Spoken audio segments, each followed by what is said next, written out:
Hello, it's Ryan again, and I'm going to be doing part 2 of the Iftron Yellow Jacket RPV Diversity Receiver. This is part 2 of the review, and this time we're going to be looking at the spectrum analyzer. This is the world's first spectrum analyzer built into a video receiver. This adds yet another major function to the Iftron receiver, further allowing you to simplify your ground station, and it also saves you from having to buy a separate spectrum analyzer.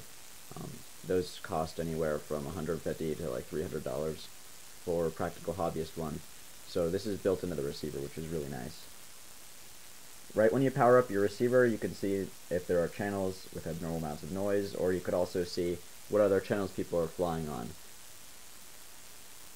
This is useful because if you don't know what channel someone is transmitting on, or they're not really sure, it'll be able to tell you. It's pretty accurate in regards to that.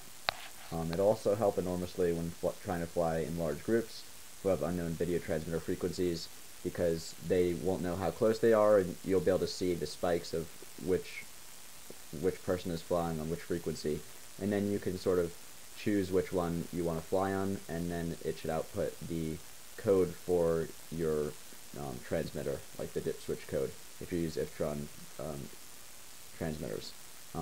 Yeah, so that's nice, so you can sort of pick the cleanest frequency and not have to worry about stepping on anyone else. So I guess we can go ahead and get started looking at the actual spectrum analyzer. So this is right from the main menu. It's the band analysis application, and then this is what you see when you first turn it on. Right now it's in channel mode. So channel mode, basically all the channels that you have on the receiver, each one is one of these bars. So you can go ahead and scroll through and see the channels. It says pointer frequency where it's flashing. Right now it's at 1010. So, and next to it, it says the noise level. So negative 99 dBm or weaker. So that means the receiver is not going to even pick it up. So you don't have to worry about that. There may be noise, but it's not useful to know that it's in a negative 110 dBm noise floor, because the receiver is not even going to pick it up. So that's why the spectrum analyzer is able to do this in such a small package already built into the receiver, because it doesn't need to be sensitive to negative 120, because the video system is not going to pick it up. And yeah, so if you go through, you can see pretty low noise right now. Some of these just say negative 95, so that means it's exactly at negative 95. And then I can go ahead and switch to spectrum mode and show you what that is. So long press to switch to spectrum mode. Spectrum mode takes the entire band from 900 to 1500 or whatever, and splits it evenly, and then you can sort of analyze it from there. I'm indoors, so there's not really much noise right now. I'm sure if I went outside I would be picking up some noise from other things. Yeah, so you can see the noise is pretty low right now. And you just tune to the frequency, and then if you're in spectrum mode, obviously that's not a legal frequency, but what you do is, if, say, okay, 1330 is pretty clean, you long press, it'll tune to the nearest frequency that you have enabled, and then if I go in long press, you can see it tuned to 1320, even though I think it was on 1330 or 1340 when I was looking at it in the other mode. So we can go back into the band analysis application, and now I'm going to pause the video and go turn on my plane with a 50 ohm dummy load in the other room opposite my house, and then we can see how that looks. Okay, so I just went and turned on my plane in the opposite room.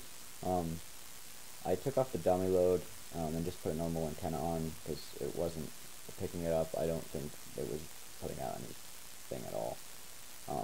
I wasn't able to pick it up on the video either, so the dummy load was maybe more than 50 ohms, I don't know.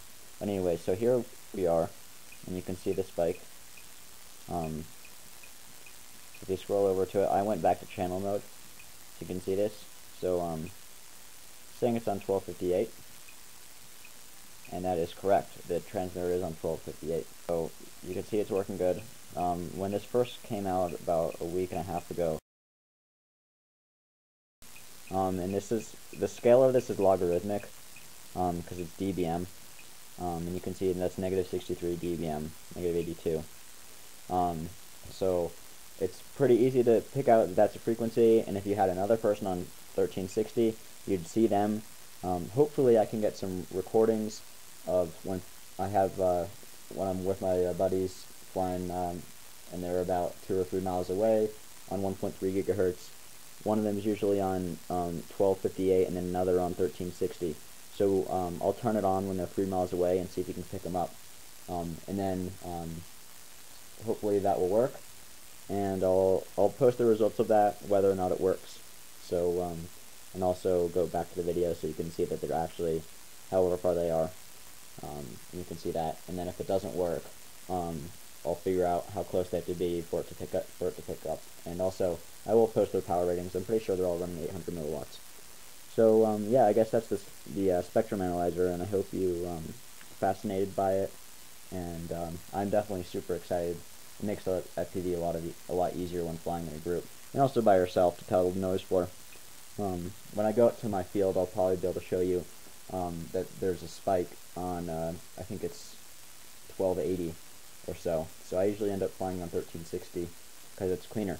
So well, I'll go ahead and show that attached to a different video. I'm going to try to start all my videos in the spectrum analyzer application, and then turn on my video so you can see the before and after. On pretty much any of my videos I post now using the receiver, so you know that I'm using this receiver. So I hope you enjoyed this part of the review, and next up will be the on-screen menu